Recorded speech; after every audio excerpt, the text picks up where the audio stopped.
أعوذ بالله السميع العليم من الشيطان الرجيم. بسم الله الرحمن الرحيم. صلى الله عليك يا سيدي ويا مولاي يا رسول الله. صلى الله عليك وعلى أولادك المعصومين. صلى الله عليك يا أبا عبد الله يا رحمة الله الواسعة ويا باب نجاة الأمة، يا عبرة كل مؤمن ومؤمنة غريب، يا مظلوم كربلاء يا ليتنا كنا معكم سادتي فنفوز فوزا عظيما.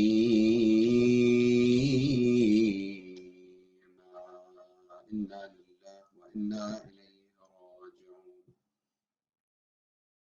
وسيعلم الذين ظلموا أي منقلب ينقلبون والعاقبة للمتقين. قال إمامنا الصادق عليه السلام: كان عمنا العباس نافذ البصيرة صلب الإيمان، جاهد مع أبي عبد الله الحسين عليه السلام وأبلى بلاء حسنا ومضى شهيدا. Qu'Allah vous récompense. Azzamallah ujurana wa ujurakum. Aujourd'hui, qui est notre dernier échange sur Muharram pour cette année, qu'Allah subhanahu wa ta'ala nous récompense nous tous et qu'Allah accepte nos actions pendant le mois de Muharram, les discours, ce qu'on écoute, ce qu'on fait comme programme, on aide toutes sortes de programmes de Ahlul Bayt alayhi salam. Je voulais vous parler un petit peu de la personnalité ou de l'Abbas Qamar Bani Hashim alayhi salam et de ses qualités. Vous savez, c'est normal à chaque fois pour les jeunes surtout, à chaque fois qu'on parle de l'Abbas alayhi salam, on pense au courage et à la force corporelle, le courage, comment il était à la guerre. On se rappelle des différentes histoires, comment il a réagi avec les ennemis, comment il était courageux. À partir de Siffin, on parle de l'Abbas alayhi salam quand il s'est mis contre les ennemis de Ahlul Bayt à l'époque, et l'histoire nous relate que l'Abbas il est sorti de côté de Amir al-Mu'minin bien sûr vers Bani Umayya, vers les gens de Muawiyah, et Muawiyah il donnait l'ordre à un de ses soldats qui était très connu d'attaquer et de tuer ce jeune homme qui est venu alors qu'il avait mis niqab sur son visage, on ne voyait pas son visage. Il lui avait dit tu le tues. Et cette personne, il s'appelait Abu Sha'tha. Abu Sha'tha, il s'est adressé à Muawiyah que c'est qui ce jeune homme? Moi je suis égal à 1000 hommes et 1000 guerriers. J'envoie mon fils, il va se débarrasser de cette personne. Il a envoyé, l'histoire nous relate qu'il a envoyé plusieurs de ses fils, apparemment 6 ou 7 personnes qui ont été tuées ce jour-là. Et l'Abbas alayhi salam, à la fin, le père même, il a attaqué l'Abbas et l'Abbas, il était le vainqueur. Ce jour-là, l'Abbas, il est retourné vers Amir al-Mu'minin salamullah alayhi. Il a embrassé le front de l'Abbas et lui a fait dua. Et ce jour, c'était très honorable pour les musulmans. Ils n'ont pas cru un jeune homme qu'au niveau d'apparence, on dirait qu'il avait 16 ou 17 ans. En tout cas, au niveau de l'histoire, pour celui qui s'intéresse, pour l'âge de Abil Fadl al-Abbas, apparemment à Karbala, il avait 34 ans. Donc à cette époque, il avait quel âge? Il y a des divergences en tout cas. Ala kulli hal, même par rapport à Karbala, quel âge il avait exactement, il y a des divergences. Abul Fadl al-Abbas, donc il avait beaucoup de qualités, mais nous aujourd'hui, quand on parle d'Abul Fadl al-Abbas, beaucoup de jeunes pensent tout de suite à la force, les muscles, le courage, comment il faisait la guerre, etc. Par contre, quand je regardais, avant de venir pour avoir notre échange, aujourd'hui dans la journée, je regardais, et auparavant j'avais vu des hadiths, différents hadiths, etc. Je me suis intéressé par ce point que les imams, alayhimus salam, ils n'ont pas parlé des muscles de l'Abbas ou de courage au niveau de physique et matériel. Plutôt, ils ont parlé de la foi, de la certitude de fait qui, bon, voilà, je vais justement développer avec vous quelques qualités de Abul Fadl al-Abbas alayhi salam. Par exemple, dans une partie de Ziyara, on parle de quelques qualités de l'imam Abul Fadl al-Abbas alayhi salam. Les imams nous transmettent ces qualités en disant أشهد لك بالتسليم والتصديق والوفاء والنصيحة لخلف النبي. Ça veut dire tu étais quelqu'un obéissant au imam. Ça veut dire vraiment tu contredisais jamais l'imam. Et taslim, ça veut dire soumission totale. Ça veut dire j'accepte ce que tu dis, Ibn Rasulillah. Ça veut dire pour lui, l'imam, ce qu'il dit, il doit être appliqué. Ça, c'est taslim. Tasdir, c'est confirmation. Wafa, c'est la fidélité. Nasiha, ça veut dire je propose exactement ce que je pense bien pour la personne. C'est pas nasiha, je conseille. Parce que des fois, on parle de nasiha, conseil. Ici, ce n'est pas la même signification. Ça, c'est une partie de ziyara. Encore une partie de kalam l'imam al-Sadiq alayhi salam avec lequel je commençais le propos, avec lequel je commençais le discours. كان عمنا العباس نافذ البصيرة. Ça veut dire il avait la vision profonde. Aujourd'hui, j'étais quelque part, j'avais un autre discours pour notre communauté. J'ai parlé, je leur ai expliqué qu'on a deux termes, et ça, il faut mémoriser, surtout les jeunes. On a deux termes qui se ressemblent, mais qui ne donnent pas la même signification. Al-basar et al-basira. Al-basar, c'est la vision, c'est la vue. Si quelqu'un il a perdu les yeux, il n'a pas de basar. Mais le basir, c'est la vision profonde. C'est la vision du cœur dans certains hadiths qu'on parle. Donc, c'est possible, quelqu'un il a perdu les yeux, mais il n'a pas perdu la vision du cœur, et donc il reste proche d'Allah subhanahu wa ta'ala. Proche, il reste sage, il reste quelqu'un sage dans la société, il arrive à comprendre les choses, il arrive à donner son avis, etc., et s'orienter vers le droit chemin, etc. Par contre, si quelqu'un il a les yeux, il a le corps, tout va bien physiquement, matériellement, mais le cœur, malheureusement, est noirci, par exemple, à cause des péchés ou autres. Donc, cette personne, il a perdu le basira. Il n'a pas perdu le basar, mais il a perdu le basira. Il a la vision, il voit, mais il voit superficiellement. Il ne voit pas la réalité des choses. C'est pour ça, là, je m'adresse aux jeunes, surtout les jeunes, quand vous voyez un mu'min, il vous donne des conseils, ne prenez pas à la légère. Ne prenez pas à la légère parce que ce mu'min, s'il est sincère, il a un certain degré de basira. Je ne veux pas dire qu'il a le basira absolu, c'est clair que non, mais il a un certain degré de basira.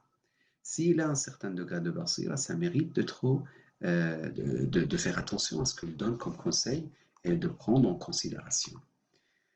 Al-Abbas, alayhi salam, l'imam al-Sadiq, c'est pas une personne parmi les gens de Karbala ou c'est un des Ahlul Bayt qui l'a dit, un des enfants de Ahlul Bayt, non. Un chiite qui l'a dit, non. Un ayatollah qui l'a dit, non. C'est un imam ma'soum, l'imam al-Sadiq alayhi salam. Il dit, notre oncle Al-Abbas, il avait la vision profonde. Et vous savez, en arabe encore, pour tout le monde, c'est utile pour les arabophones aussi. Quand tu dis Kana Ammun al-Abbas nafid al-Basira, ça veut dire continuellement. C'est pas une période de sa vie, il avait cette qualité. Non, continuellement. Et ça demande la purification spirituelle, ça demande la sincérité, ça demande beaucoup de travail sur notre âme pour que la personne il puisse atteindre ce maqam. كان عمنا العباس نافذ البصيرة. Encore quoi comme qualité? Salb al-iman. La foi très solide. Parfois, les jeunes, avec l'odeur de tel sandwich, ils sont touchés, ils disent mais Inch'Allah c'est halal, alors qu'ils savent que c'est pas halal. parfois avec n'importe quel plaisir qui est présenté devant eux, ils se disent mais c'est pas grave, après Allah Karim, etc. Non, Salb al-Iman, si on aime l'Abbas alayhi salam, on ne doit pas trembler devant les péchés, on ne doit pas être faible, ça veut dire l'expression, je m'exprime, on ne doit pas se sentir attiré ou pris par les péchés, la samahallah, non? Inch'Allah, grâce à Allah, subhanahu wa ta'ala, barakat ahl al-bayt, on doit avoir la foi vraiment solide. كان عمنا العباس نافذ البصيرة. Donc la vision profonde. صلب الإيمان. La foi vraiment salb, c'est solide. جاهد مع أبي عبد الله وأبلى بلاء حسن. Il était à la hauteur quand il a fait la guerre contre les ennemis de Imam al-Hussein. وأبلى بلاء حسنا ومضى شهيدا. Il est tombé martyr عليه السلام. Un autre également hadith de Imam al-Sajjad alayhi salam qui développe un petit peu les qualités de Abu al-Fadl al-Abbas. Avant de lire ce hadith, je me suis rappelé de quelque chose. Il y avait un aveugle à l'époque de Ahl al-Bayt alayhi salam. Les gens ils se moquaient de lui, mais lui il aimait Ahl al-Bayt alayhi salam. Et quelqu'un lui a posé la question, est-ce que l'imam il est là? Il lui a dit oui, l'imam il est là, il était présent. Et il lui a demandé, il était choqué, la personne, il a dit, mais toi tu es aveugle, comment tu as su que l'imam il est là? Et vraiment l'imam il était présent, un des imams alayhi salam. Après il lui a dit, j'ai perdu les yeux. Mais je remercie Dieu, je n'ai pas perdu le basira, la vision du cœur. Ce que je vous ai expliqué tout à l'heure, la vision du cœur, c'est beaucoup plus fort que la vision des yeux. L'exemple qu'on peut donner, la vision des yeux, vous savez, les animaux aussi, ils ont les yeux. Il y a des animaux, leur vision, c'est beaucoup plus précise et beaucoup plus efficace que les yeux de l'homme, de l'être humain. Donc, c'est un bienfait qu'on remercie Allah absolument et qu'on fait attention à nos yeux, c'est normal, mais ce n'est pas quelque chose d'essentiel pour la foi. Pour la foi, c'est la vision du cœur qu'il ne faut pas la perdre à cause des péchés, à cause de l'injustice qu'on peut commettre, etc. C'est pour ça quand vous regardez haram, nastajiru billah, la samahallah, quelqu'un il regarde quelque chose qui est haram, il commence à noircir le cœur, il est en train de perdre la vision du cœur. Si quelqu'un fait des actions haram, parle des choses illicites, dit des choses illicites, il écoute des choses illicites, etc., c'est ça qui fait perdre justement l'aspect spirituel et la vision du cœur. Inch'Allah, bihaqq Abil Fadl al-Abbas, Allah nous donne le courage de ne pas commettre des péchés dans notre vie. Donc, Imam Sajjad alayhi salam, il dit Rahimallah, Ammi al-Abbas, فلقد آثر وأبلى وفدى أخاه بنفسه. Qu'Allah soit miséricorde avec Ammi al-Abbas, mon oncle al-Abbas. Imam Sajjad, il dit فلقد آثر وأبلى وفدى أخاه بنفسه. Il s'est sacrifié pour son frère. حتى قطعت يداه, jusqu'à ce qu'ils ont coupé les mains de Abu al-Fadl al-Abbas. فأبدله الله عز وجل منهما جناحين يطير بهما مع الملائكة في الجنة. Allah lui donnera des ailes avec lesquelles il va voler avec les anges au paradis, comme les ailes qu'il a données à Ja'far ibn Abi Talib alayhi salam. Après, Imam Zayn al-Abidin, il dit وَإِنَّ الْعَبَّاسَ عِنْدَ اللَّهِ تَبَارَكَ وَتَعَالَى مَنْزِلَةٌ يَغْبِطُهَا بِهَا جَمِيعُ الشُّهَدَاءِ يَوْمَ الْقِيَامَةِ.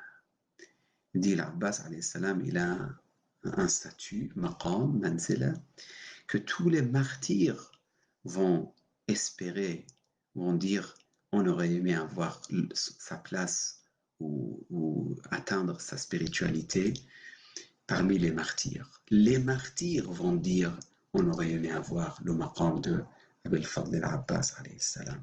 C'est un maqam extraordinaire. Salam Allah alayhi Abu al-Fadl. Abu al-Fadl al-Abbas, il est venu vers Abu Abdullah al-Hussein alayhi salam le jour de Ashura en lui disant Ya Akhi ya Abu Abdullah, j'aimerais bien partir et attaquer les ennemis. Ils ont tué beaucoup de personnes de de Banu Hashim, des enfants de Ahlul Bayt alayhi salam. J'aimerais bien partir et venger pour Ahlul Bayt, même pas question venger, question de la soif qu'il avait Abul Fadl al-Abbas pour partir au paradis. Il avait envie de partir au paradis, il ne pouvait plus voir toutes ces injustices commises par Bani Umayya. Il est venu vers Imam al-Hussein, il a demandé l'autorisation. L'imam al-Hussein, il a commencé à verser des larmes. Salamullah alayhi. Il a versé des larmes, il a dit, Akhi Abul Fadl, si toi tu vas, qui va rester de mon côté? Ya Abul Fadl. Il a versé des larmes chaudes et ça se voyait qu'il était très triste. Abul Fadl, il insiste, l'imam al-Hussein finalement, il dit, puisque tu veux partir, puisque vraiment tu dois partir, mon frère, pour ce voyage de l'au-delà, va donc chercher de l'eau pour ces enfants et ces femmes qui ont vraiment soif. Abul Fadl alayhi salam, qui était vraiment comme un lion courageux à l'époque, il s'est dirigé vers l'eau et avec beaucoup de courage, il a atteint l'eau. Et le cheval sur lequel il était monté, il voulait boire, il lui a fait comprendre de boire de l'eau. Abul Fadl, il a tenu l'eau dans ses mains, il voulait boire. Après, il s'est rappelé de Hatash al-Hussein, alayhi salam, la soif de Abu Abdullah al-Hussein. Il a dit, Ya nafsu. C'est très touchant parce que l'imam al-Hussein, Abul Fadl al-Abbas, il avait très soif. Il avait très soif et ça faisait du temps qu'il n'avait pas bu de l'eau. Donc pour prendre la force, c'est une question qui se pose, mais prendre la force, etc. Mais il n'a pas pu prendre de l'eau. يا نفس من بعد الحسين حسين هوني وبعده لا كنت أن تكوني هذا حسين وارد المنون وتشربين بارد المعين السلام عليك يا قمر بني هاشم يا أبا الفضل السلام عليك يا حبيب الحسين. Abul Fadl, il a jeté l'eau, il n'a pas accepté de boire de l'eau. Il a rempli l'eau, il s'est préparé pour retourner vers les tentes où les enfants ils disaient Oncle Al-Atash, Amr Al-Atash. Abul Fadl, il a avancé, les ennemis ont commencé à lancer des flèches. Parmi les flèches, il y avait des flèches qui ont atteint les yeux d'Abul Fadl. Il y avait des flèches qui ont atteint également la gourde. Et l'eau, il a commencé à couler par terre. Abul Fadl, il avait très mal au cœur. Comment je dois retourner vers les enfants de Hussein? J'ai plus d'eau avec moi. Salam alaikum. À un moment, un des ennemis, il a coupé la main droite d'Abul Fadl al-Abbas. Wallah, qata'tumu yamini. Par Dieu, même si vous coupez ma main droite, je défendrai jusqu'au bout ma foi. Inni uhami abadan an dini wa an imam. Ainsi qu'un imam authentique, en toute certitude, le fils du prophète pur et fidèle. Mais à notre ennemi, il arrive, il coupe la main gauche de Abul Fadl al-Abbas. Abul Fadl alayhi salam, il continue, oh mon âme, ne crains rien de ces mécréants. ساعد الله قلبك يا صاحب الزمان. Jusqu'à ce que quelqu'un il a frappé sur la tête de Abul Fadl. Abul Fadl il tombe par terre. Abu Abdullah al-Hussein il arrive. الآن انكسر ظهري وشمت بي عدوي. لا حول ولا قوة إلا بالله العلي العظيم. وسيعلم الذين ظلموا آل محمد أي منقلب ينقلبون والعاقبة للمتقين. Avant de faire le dua, Inch'Allah, la question pour ce soir, ça sera mentionner quelques qualités de Abul Fadl al-Abbas avec quelques explications aussi. Pas très détaillées, mais mentionner les qualités de Abul Fadl al-Abbas avec quelques, également en rajoutant quelques explications pour cela. Qu'Allah vous protège, bihaqqi Muhammadin wa ali Muhammad, qu'Allah nous pardonne tous, qu'Allah vous donne le courage, surtout je m'adresse aux jeunes, que ce programme il a été préparé pour eux, qu'Allah vous donne le courage de connaître Ahl al-Bayt alayhimus salam et l'occasion de connaître Ahl al-Bayt et de suivre leurs ordres et leurs conseils et leurs propos salawatullah wa salamu alayhim. Allahumma inna nas'aluka wa nad'uk أن تصلي على محمد وآل محمد وأن تعجل في فرج مولانا صاحب الزمان.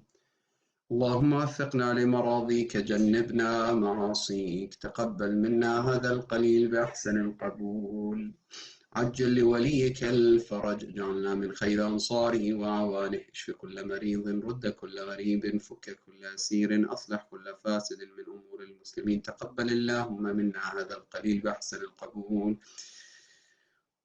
وتوفنا مع الصالحين واجعل عواقب أمورنا خيرا إلى أمواتنا أموات الحاضرين. الفاتحة مع الصلوات. اللهم صل على محمد وآل محمد. بسم الله الرحمن الرحيم. الحمد لله رب العالمين الرحمن الرحيم مالك يوم الدين إياك نعبد وإياك نستعين اهدنا الصراط المستقيم صراط الذين أنعمت عليهم غير المغضوب عليهم ولا الضالين. بسم الله الرحمن الرحيم قل هو الله أحد الله الصمد لم يلد ولم يولد ولم يكن له كفوا أحد. تقبل الله أعمالكم et qu'Allah vous donne le succès de vivre la tristesse de Ahl al-Bayt le jour de Ashura, surtout le jour de Ashura, qu'Allah accepte, Inch'Allah, dès maintenant vos larmes que vous versez le jour de Ashura. C'est une journée très importante, qu'Allah vous récompense. Fi amanillah, salamun alaykum wa rahmatullahi wa barakatuh.